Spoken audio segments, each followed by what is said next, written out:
Haven't done this in a while. Okay, so welcome to the Royalist King CJ Music Podcast, where we talk culture, we talk music, we talk hip hop law, we talk about things currently going on in society. With that being said, though, let's be clear that there are some things that we truly need to talk about, and with those things that need to be talked about, it'll be interesting. Let's say it'll be interesting to what we talk about today because this is a different kind of episode where we talk about things that I'm interested in, and a lot of creators or people that love to mix and master stuff will enjoy it. This episode though is more like an informative one, which I truly do understand because um we how can I put this because this topic to me has been very interesting. This topic, at least when I've formed my like two ideas about the affirmative and the non-affirmative, I've had these ideas of things that I should somehow produce and like make a full video on. One will be coming out soon. With that being said, though, it's probably a different platform where I create this stuff normally.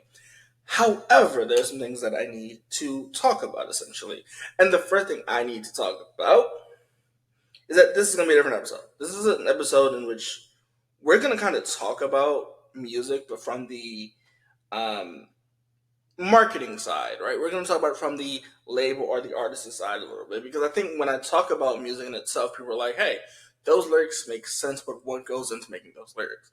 Right, and so essentially, when we talk about it, we've had this conversation for years, or I've had this conversation, an open discussion, had this conversation. Let me put this: I'm not like promoting this. This is more of a situation in which I want to start this series. And so when I was approached about this opportunity, um, I kind of it brought me to this idea of talking, and so we'll talk about a few points that I want to start with to make sure people understand. Um, to make sure people understand the topic. So then when I start this series, if CEOs want to come and talk, and people want to come talk to me about these conversations, where we talk about music from also the lyrical standpoint, but also from the standpoint of, hey, in certain spaces, we need the fans to understand why music doesn't do as well as it does. For example, I was having a conversation. The conversation was about why do people make hype music? So why essentially is hype music essentially what people focus on? And for a lot of different reasons, it's like conscious rap doesn't normally sell, right? Like that's you know that's ideally why people do hype music. And when we refer to hype music, we'll talk more like Travis Scott, like rave music, because I think hype music is different from pop. But anyway, I mean, kind of off topic. Let's talk because I think this will give me, um, this will lead me into two topics, but this will also set the waypoint to if the CEO wants to have a conversation because I want to make sure before I invite or accept people to come on the show that I have a platform for these kind of discussions. And I think these discussions are very important to have, but also to discuss. Because I think a lot of people don't understand. So let's do that. Let's start at the very beginning. Let's start there. So it's been this discussion, and Snoop Dogg brought it up, and Snoop Dogg went and had a discussion with Spotify. What's that like a arbitration? Um, but essentially, let's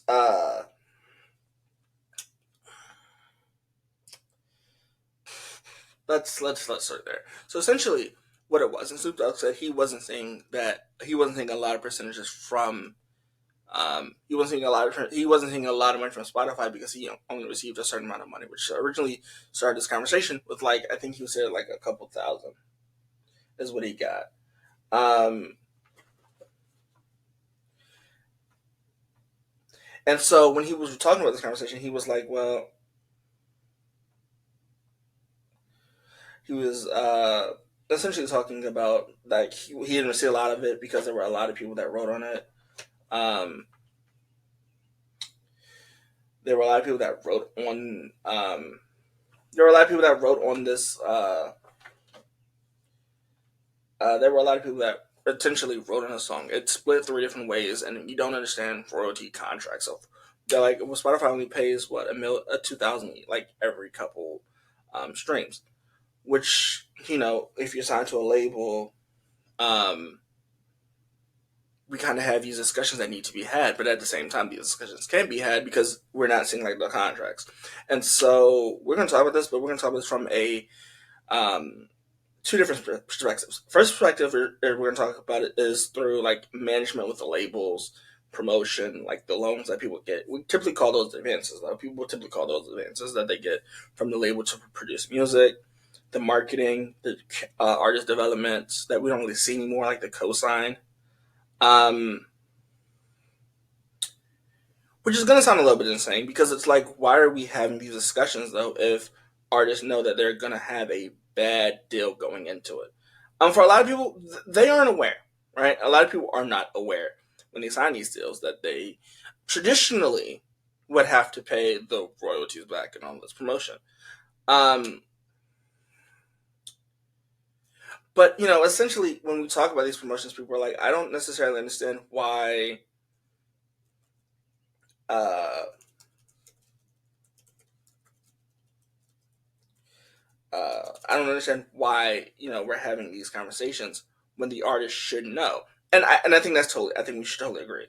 But when we look at it from a marketing standpoint, traditionally a label would put all this backing behind an artist, and so they would assume that they would get some of their money back.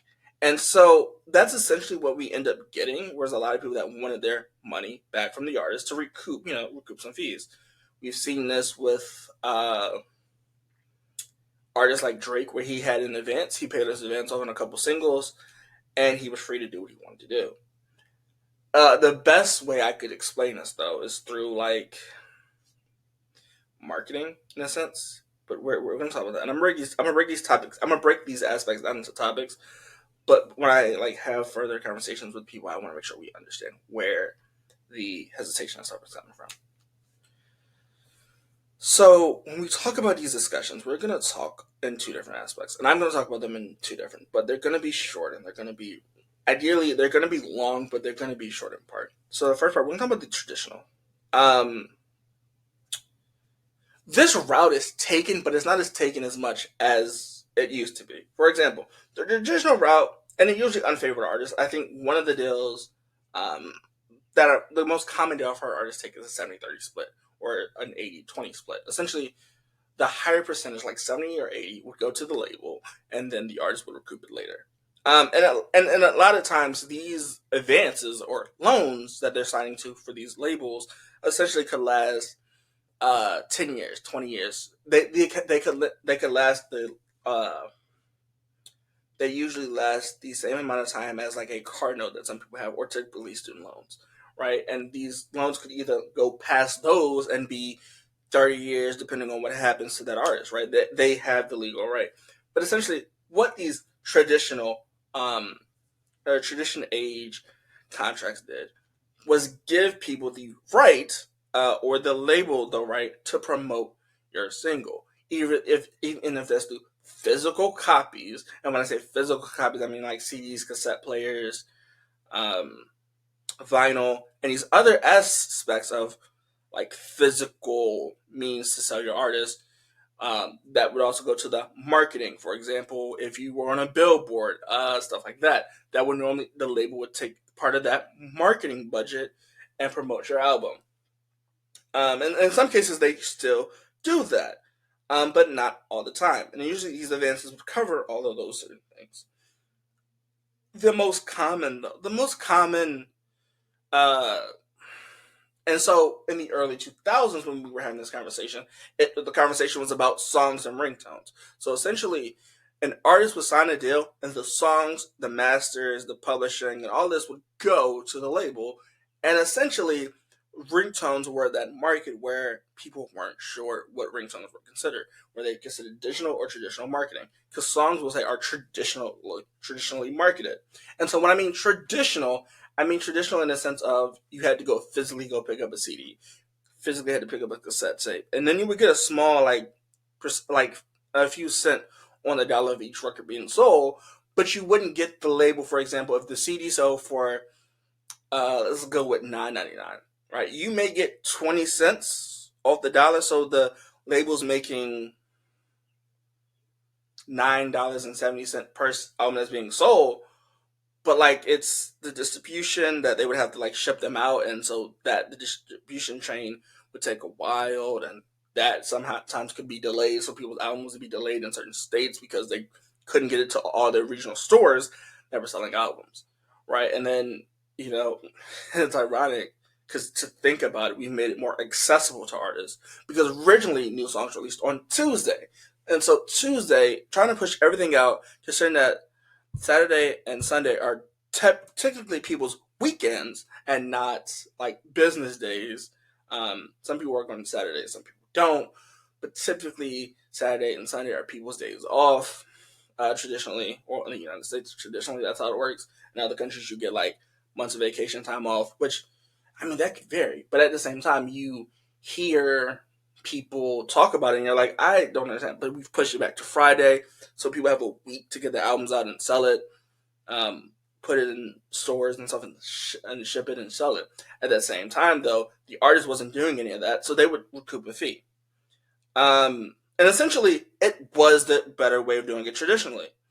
However, digitally, though, typically on the traditional side, you would have a lot of interest. You would have so much interest that artists would technically be paying for it for maybe 10, 20 years. Because the interest alone could be, depending on, it could be a 2.9 interest rate or a 29.9 interest rate. Now, if you have credit cards, you understand that interest rate. But if you don't have like credit cards, and because some of my audience is younger, these interest rates charge interest every time until that bill is fully paid off. So essentially, if you have a $2 million bill that you have to recoup from the label from albums, and you only sell 10,000 copies, and originally that comes down to 9,000 to get away from that shipping cost. My God, that's a couple years before you even see a return. And for a lot of people, that's not feasible, so you have to keep taking out advances, and advances add to that like initial price. So digitally, though, while they were being signed to a record label and they were doing it, there were some delays. Even on the not on the digital side, and we go on the digital side, right? We have stuff like distro kits, SoundCloud, where people use to release their music. But to bigger artists, they can create them. Now, for smaller independent artists, there are pros and cons because you can break that.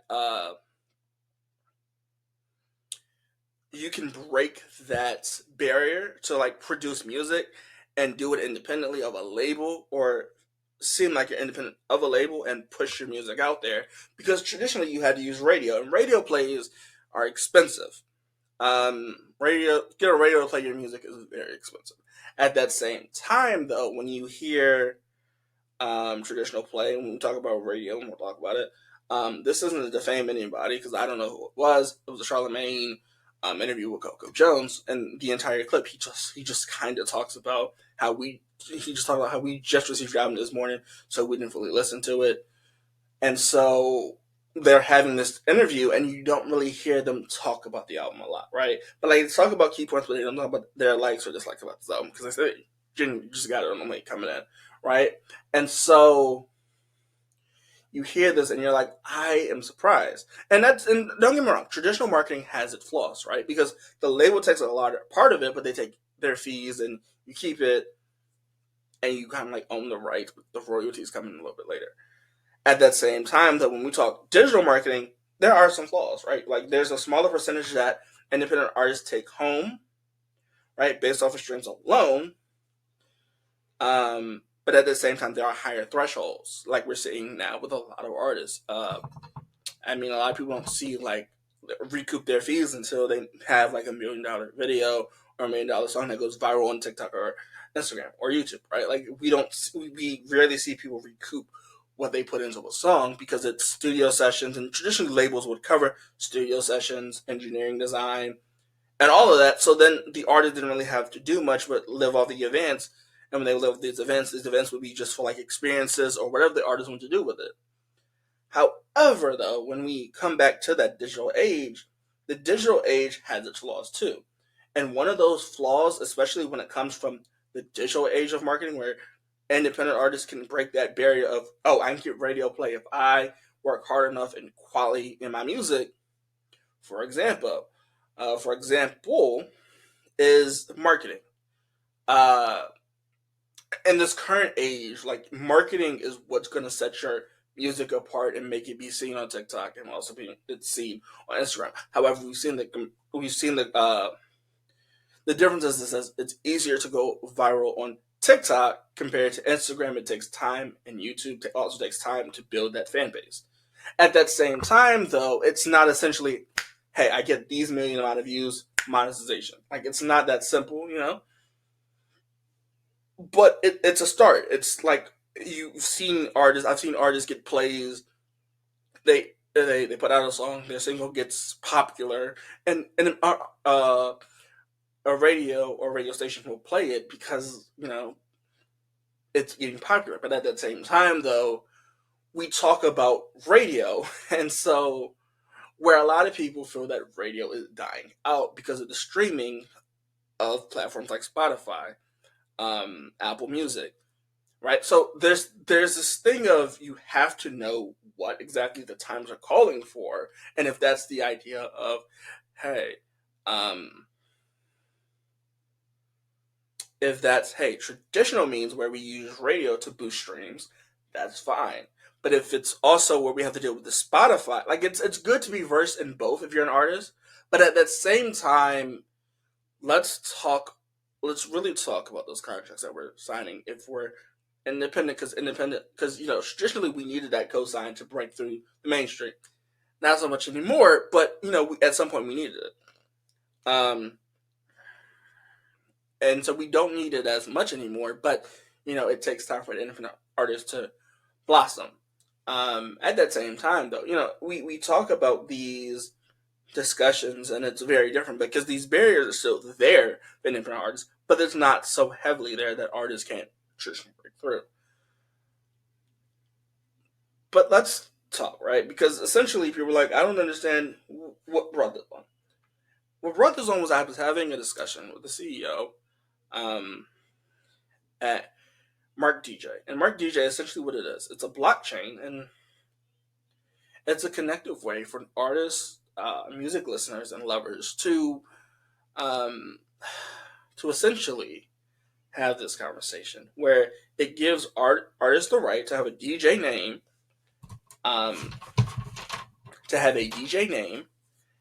and essentially what they would be doing is scanning a code. So you would scan a code on it's not really a disc like this, but it's a QR code that you'll be using. That'll be on a disc like this. When you go to events, you'll get the exclusive 3D 360 of the event, the live music and anything, and you can view it at any time. Right after you get this QR code, sign into your code with your DJ name and your password, which you'll have to register. And when you register it, you'll essentially be able to get it anytime, share it. You'll get the music, the instruments, the mix, and stuff like that, where you can have fun, right? But there are tiers to it, right? So I don't want to say that I'm promoting this, but I do want to say that there's now a third option that originally when I was having this conversation, I was looking for a third option, and so when Jamie something reached out to me and had this conversation when we talked about blockchains, and I think that's a great idea. Like I'm not getting paid for this at all, but it's a third option where artists and music lovers can pay to scan a code at an event, get the 360, get the music, and get everything, the instruments, and all of that included while being at that event and then watching it later. At that same time, they're being able to share it for a fee, right? They're able to share it for a fee, but they're able to make their own remixes to it, which help the artist's song grow because, especially with how royalties are, you get a fee, but also the people that help you with it get a fee, register everything like you would do with normal music. You register it like the producer, the composer, the artist, the album, and all that, and essentially you'll be able to do it. Um, there's a there are three different kind of like tiers to it though. There are the normal creator tier, but I believe that's called something else. But there are tiers to it, right? Like there are tiers to what you can get. And I think for a lot of artists that are looking for a way to like promote their music, you can do it. Like fans will have a unique experience being able to collect the digital aspects while they're at the event, right? And going back and listen to it. And it'll support the artist directly, which I think is a great idea. I think supporting artists directly, if that's through purchasing the music or any other way, is a great idea. Also, you can earn affiliate points by sharing that music for like normal fans. If they share your music to other people that have it and then create DJ codes, they'll get an affiliate code. Or you have the DJs that are like trying to make stuff legally and get everything cleared. It basically streamlines the process for us to clear music, so DJs can like play it and actually make remixes to it. But it's built into the distribution, so where people don't have to email or the code email artists or call artists or other people and ask for the right.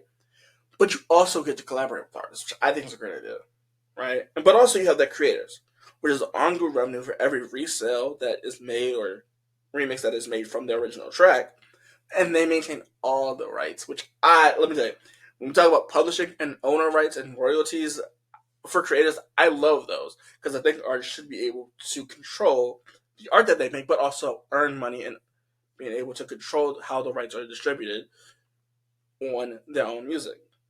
But also, the remixes, as I said, you can make artists. I do want to say this because I was looking at it, and while it doesn't say it when I was talking, um, there are contracts that help you, like how you acquire samples from artists. There's a contract, and it makes this process so much easier. Because normally, when you would want to sample something, it would take a couple days, a couple weeks until the artist got to it, and then the label may not approve it, it may not disapprove it. But this process streamlines it and gives you the fee that you have to pay for it, and it makes helping artists create music and helping others use that music either as fans or as other creatives to just do what they want to do and mess around with beats. Because that process can take long, but it legally, I'm happy that it'll clear the samples for people that want to clear it. Now, I do want to preface this by saying that I have not tried it yet, but hearing that there is a third option, I think for creators that's something that people are like, well, I couldn't get this sample, so I couldn't sample it, which I think may be a bad idea. But not being able to, sampling it, there are price tiers to it. However, the Mrkd.DJ website doesn't list a price currently, but there are price differences when you join. So you just would contact them, and there is a live show June 6th that has all of this promotion. And it goes into more detail about it, but there are things that I really do think artists would enjoy. Though, with that being said, though, how do you think artists should be giving back? Or do you think we should stay with the traditional age? Or should we go digital? Or do you think this Mrkd.DJ idea is a unique idea? I think it's a unique experience and a better experience for some artists. But there's an upfront cost that helps people get everything tailored and marked for them, which I do enjoy. There are like features and aspects that help with royalties and stuff like that, which I think is great for the artist. But they do have an event. They have an event if anybody wants to go to it. The event, though, is I want to make sure I get this event right. The event is doing a remix to remix at the Knittering Factory, and it's June 6th. I promise you it's June 6th, and it's the Public Enemy Keith something from Public Enemy. I have the name of the right now, but I love Public Enemy. But anyway, it's that event where people can go and scan something. They're gonna get codes like this, and they'll be able to just scan it, and it'll be automatically to their NFT. Right? It'll be NFTs are normally like to a blockchain, which will have all your information on it, and so you'll be able to like create art, hold that experiences, but also experience them again, like most people don't. like when people are like recording these experiences while they're there, this will give you the 3D model so you can do it. And this isn't like me promoting this. It's just when I hear about options for artists, I'm always like the idea of I want to make sure that we have make sure that I have the fan base for this conversation because I think it's interesting. But at that same time, give artists a different technique from away from the traditional, the DistroKit, the SoundCloud, and all these other options because I have artist friends. Uh, so it's just more of a other option for artists that will like cut the cost a little bit. With that being said, though, I do hope you enjoyed this podcast episode, and at length, I think we're going to talk deeply about these different things. I'm going to link the Snoop Dogg interview, the Coco Jones and Charlamagne and the Breakfast Club kind of thing, and at the same time, I'm going to add the link to the event that Jamie and Mrkd.DJ have decided is a great idea. But I'm going to link the official website, but I'm going to try to find an link to the actual link. Because I know the New York Times Weekly for the event, right? So it has to be registered on that website, which I will put in the description. And all this, I really do I think this is a new way of artists being able to control royalties. While it may sound risky, but it is interesting. Like, if my fan base does want to have this conversation, I would love to give you guys a conversation with me and the CEO. I'm about this conversation because I think it's something that it's never been done, but it's also this idea that artists don't have to fight labels for royalties or have to go in arbitration and try to get the royalties that they're owed. Right? It's just a better idea. It's less argumentative, but also it gives people the freedom to make remixes and to have like that original content still be yours. With that being said, though, I do hope you enjoyed this episode. This episode, though, I can see this probably more of like for the artists, for the church, like a musical artist compared to the fans, because the fans are like, well, Apple Music and Spotify are where I get my music from because it's the most accessible. And and I would love to ask those questions if we could get Mrkd.DJ to be more accessible than using this to sign into the codes, and then we sign into them on the official website, which I believe we would have to sign in and then get it that way.